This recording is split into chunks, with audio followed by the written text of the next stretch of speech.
हाँ प्रिय विद्यार्थियों, साइंस की ऑनलाइन क्लासेस में आपका स्वागत है। कक्षा 8 के लिए जो वीडियो हमारा पहले चल रहा था ध्वनि, उसका सेकंड पार्ट आपके सामने लेकर उपस्थित हुआ हूँ मैं। तो आप बने रहिए वीडियो में। वो पार्ट पूरा नहीं हुआ था, हमारा लेसन कंप्लीट नहीं हुआ था, उसका कुछ टॉपिक बाकी शेष है, उसको आज फिर लेकर आया हूँ आपके सामने। ध्वनि के बारे में हम चर्चा चल रही थी। पिछले वीडियो में हमने सुना था, हमने देखा, आपको बताया मैंने, ध्वनि कंपित वस्तुओं द्वारा उत्पन्न होती है, ध्वनि का कंपन के माध्यम से उत्पन्न होती है। ध्वनि के लिए अलग अलग मैंने आपको बताए थे पिछली बार। ध्वनि के सितार, बांसुरी, तबला, हारमोनियम, ये सारे ध्वनि के इनके द्वारा ध्वनि उत्पन्न की जाती है। खाली गिलास से मारने पर ध्वनि उत्पन्न होती है, घंटी बजने पर ध्वनि उत्पन्न होती है। ये बातें हम पहले वीडियो में क्लियर कर चुके हैं और हमने पहले बताया था ध्वनि के लिए माध्यम की आवश्यकता होती है, यानी वायु की सहायता से ध्वनि गमन करती है एक स्थान से दूसरे स्थान पर। अब आइए आज क्या करते हैं आज हम देखते हैं, हमें ध्वनि अपने कानों द्वारा सुनाई देती है। हम ध्वनि को अपने कानों द्वारा सुनते हैं। देखिए, कान के बाहरी भाग की आकृति कीप जैसी होती है, जबकि ध्वनि इसमें प्रवेश करती है। जब ध्वनि इसमें प्रवेश करती है तो यह एक नलिका से गुजरती है, जिसके सिरे पर एक पतली तानित झिल्ली होती है। इसे कर्णपटल कहते हैं। तो ये अंडरलाइन कर लेना आप, कर्णपटल कहते हैं वगैरह यहाँ तक। तो कर्णपटल में टकराती है वो ध्वनि। जैसे टकराती है, यह एक महत्वपूर्ण कार्य है। यह जानने के लिए कर्णपटल क्या कार्य करता है, आइए टिन के डिब्बे का एक कर्णपटल बनाएं। एक प्लास्टिक अथवा टिन का डिब्बा लीजिए, इसके दोनों सिरे काटिए। सिरे के डिब्बे के एक सिरे पर एक रबड़ का गुब्बारा तानिए और इसे एक रबड़ के छल्ले से कस दीजिए। ठीक है, समझ रहे हैं आप। तनित रबड़ के ऊपर सूखे अन्न या थर्मोकोल के 4 या 5 दाने डाल दीजिए। अपने मित्र से डिब्बे के खुले सिरे पर हुर्रे हुर्रे बोलने के लिए कहिए। देखिए अन्न के दानों में क्या होता है, अन्न के दाने ऊपर की ओर उछलने लग जाएंगे। इसका मतलब जैसे ही आवाज़ आई, बाहर से ध्वनि आई, तो उस झिल्ली के टकराई। यहाँ पर झिल्लिया कार्य कौन कर रहा है? वो रबड़ जो गुब्बारे से बांध रखा है आपको, उसको ऊपर से वो झिल्लिया कार्य कर रहा है। जैसे हमने ध्वनि दी तो उसके अंदर वायु उपस्थित थी, वायु के साथ से ध्वनि गई, जाते ही वो ध्वनि उसके टकराई, किसके? कर्णपटल के। तो ये कर्णपटल जैसा कार्य कर रहा है यहाँ पर। जैसे टकराएगी तो कर्णपटल पे कंपन उत्पन्न होगा। कंपन उत्पन्न होगा तो हमें ध्वनि अंदर की ओर सुनाई देगी। और यहाँ पर जो कंपन उत्पन्न हो रहा है तो उसके अंदर कान तो है नहीं, ये तो डिब्बा है। डिब्बे के ऊपर कंपन उत्पन्न करते हुए जो वस्तु रखी हुई है वो वस्तु उछलने लग जाएगी। तो उम्मीद कर रहा हूँ आप समझ गए होंगे इस बात को कि कर्णपटल जो हमारा है वहाँ कंपन करता है अंदर, उसके माध्यम से हमें ध्वनि सुनाई देती है। आइए आगे की ओर देखो। यहाँ पे कर्णपटल एक तनित रबड़ की सीट की तरह समान, अभी बताया था मैंने आपको। कर्णपटल की तरह ये तनित जो सीट है ना वो कार्य कर रही है। तो ध्वनि के कंपन कर्णपटल की तरह कंपित करेंगे। कर्णपटल कंपनों का आंतर कर्ण तक भेजता है, वहाँ से संकेतों को मस्तिष्क तक भेज देता है। वहाँ से जो संकेत मिलता है उसको मस्तिष्क से भेज देता है और तुरंत हमारी ध्वनि जो हमको सुनाई देने लग जाती है। यानी कि हमारी जो इंद्रियां हैं जो वो हमारे मस्तिष्क तक संदेश पहुँचा देती है, भाई यहाँ कुछ ध्वनि हो रही है, यहाँ कुछ आवाज़ हो रही है। तो आप समझ गए, ये चित्र दिया हुआ है आपको कर्णपटल का। अंतःकर्णपटल भी दिया हुआ है, कर्णपटल दिया हुआ है, मानव कर्ण दिया हुआ है। आइए अब कह रहा है कंपन का आयाम, आवर्तकाल था आवर्ती बताइए। कंपन जो होता है वो आयाम मतलब कंपन का कितनी दूरी तक, कितना आयाम मतलब कहाँ तक जाता है, कहाँ तक आता है, वो हो गया आयाम। उस आयाम में समय कितना लगता है, उसकी आवर्ती क्या है। हम जानते हैं किसी वस्तु का बार बार इधर उधर करना, गति करना कंपन कहलाता है। यानी इधर वस्तु इधर गई और उधर गई, दोनों तरफ गई ना, तो वो कितनी दूरी तय करती है, वो उसका आयाम है। इस गति के दोलन गति, इस गति को दोलन गति कहते हैं। आप पिछली कक्षा में पढ़ चुके हैं दोलन गति था। इसके आवर्तकाल के बारे में, आवर्तकाल टी बताया था मैंने पहले आपको पिछले साइंस के टॉपिक में, कक्षा 6-7 में भी। प्रति सेकंड होने वाले दोलनों की संख्या में दोलनों को आवर्ती कहते हैं। प्रति सेकंड में होने वाले दोलन, यानी 1 सेकंड में जितने दोलन होते हैं उसकी संख्या को दोलनों की आवर्ती कहते हैं। आवर्ती को हर्ट्ज से नापा जाता है। इसका संकेत HZ है। HZ आवर्ती एक दोलन प्रति सेकंड के बराबर होती है। यदि कोई वस्तु 1 सेकंड में 20 दोलन पूरे करती है तो उसकी आवर्ती क्या होगी। तो 20 दोलन पूरे कर रही है वस्तु, तो इसकी आवर्ती ज्ञात करनी है आपको। तो हम कैसे ज्ञात करेंगे? तो प्रति सेकंड में दोलनों की संख्या को आवर्ती कहते हैं। प्रति सेकंड यानी 1 सेकंड में कितने दोलन कर रही है। तो यहाँ पे आपको टाइम का भाग देना पड़ेगा इसके अंदर, समय का। यानी 1 सेकंड में 20 दोलन पूरे करती है तो इसकी आवर्ती क्या होगी। 1 सेकंड में 20 दोलन, इसकी आवर्ती 20 हो जाएगी। फिर प्रति सेकंड मतलब 1 सेकंड में दोलन कितने हो रहे हैं, 20 हो रहे हैं ना, तो उसकी आवर्ती होगी 20। ध्वनि उत्पन्न करने वाली वस्तु को देखिए, बगैर भी आप अपने सुपरिचित ध्वनि को पहचान सकते हैं। ये संभव होता है। इसके लिए हमारा आवश्यक है कि ये ध्वनियाँ किस प्रकार की हों। क्या आपने कभी सोचा है कौन से कारक अपने भिन्न बनते हैं? आयाम तथा आवर्ती किसी ध्वनि के दो महत्वपूर्ण गुण हैं। हम ध्वनि के आयाम और आवर्ती के बारे में अंतर कर सकते हैं। तो देखो विद्यार्थियों, इसके बाद में आगे चलते हैं। ध्वनि की प्रबलता ध्वनि उत्पन्न करने वाले कंपनों के आयामों के वर्ग के समानुपाती होती है। ध्वनि की जो प्रबलता है ध्वनि उत्पन्न करने वाले कंपनों के आयाम के वर्ग के, यानी आयाम के स्क्वायर के समानुपाती होती है। तो ध्वनि की प्रबलता इज प्रोपोर्शनल टू आयाम के वर्ग के बराबर समानुपाती।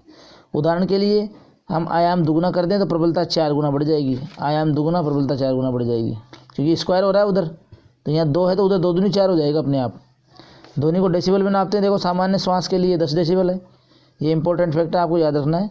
सामान्य श्वास के लिए 10 डेसिबल, मंद फुफ्फुसाहट के लिए 30, सामान्य बातचीत करते हैं तो 60 डेसिबल की ध्वनि, व्यस्त यातायात में 70, और औसत जो फैक्ट्री एरिया वगैरह है वहाँ पे जो आवाज़ वगैरह ज़्यादा होती है वहाँ डेसिबल ज़्यादा होता है 80 डेसिबल का। 80 डेसिबल से अधिक प्रबल शोर शरीर के लिए कष्टदायक होता है। यानी इससे ज़्यादा शोर हो रहा है तो उसमें शरीर में परेशानी आएगी, प्रॉब्लम रहेगी आपको। इससे ज़्यादा शोर हमें नहीं करना, सुनना चाहिए या करना चाहिए। ध्वनि की प्रबलता के लिए आयाम पर निर्भर करती है। जब किसी कंपित वस्तु का आयाम अधिक होता है तो उसके द्वारा उत्पन्न ध्वनि प्रबल होगी। तो नोट कर लेना, इंपॉर्टेंट फैक्ट है ये भी आपका। ध्वनि प्रबलता के लिए आयाम पर निर्भर करती है। जितना आयाम होगा ना उतनी उसकी ध्वनि प्रबल होगी। जब आयाम छोटा होता है तो उसकी ध्वनि मंद होती है।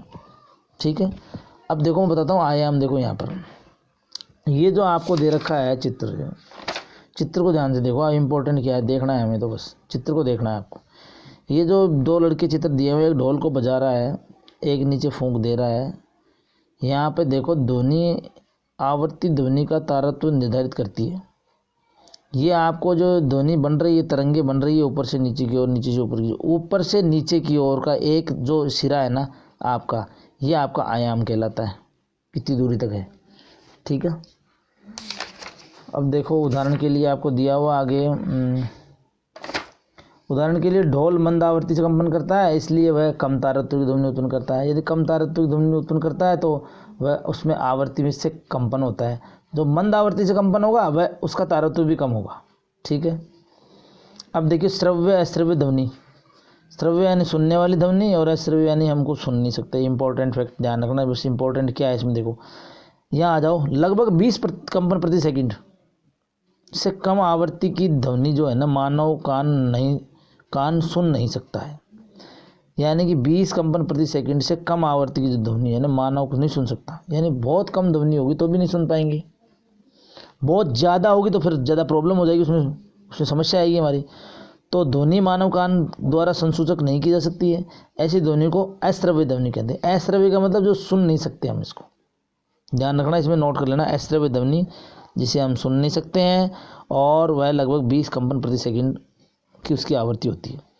उधर लगभग 20,000 कंपन प्रति सेकंड 20 किलो हर्ट्ज से अधिक आवृत्ति की ध्वनियाँ मानव कान द्वारा संसूचक नहीं होती है।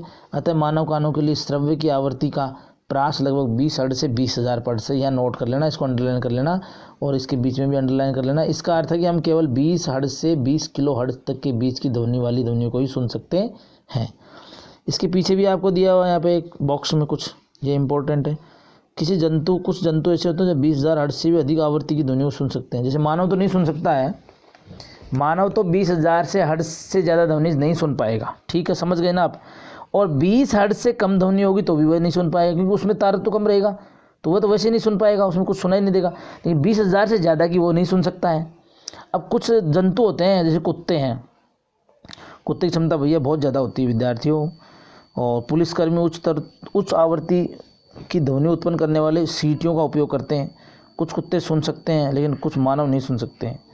तो जाने माने प्राश्रव्य ध्वनि उपकरण जो चिकित्सा के क्षेत्र में अनेक समस्याओं के अनुसंधान में निदान के लिए प्रयोग करते हैं, वो 20,000 हर्ट्ज से अधिक आवृत्ति पर कार्य करते हैं। यानी 20,000 हर्ट्ज से आवृत्ति की जो ध्वनि है वो भी उपयोगी है। इसका उपयोग अनुसंधानों में किया जाता है प्रयोग करने के लिए, ये भी आप ध्यान रखेंगे। अब शोर और संगीत देखो, 4 और विभिन्न प्रकार की ध्वनि सुनते हैं आप।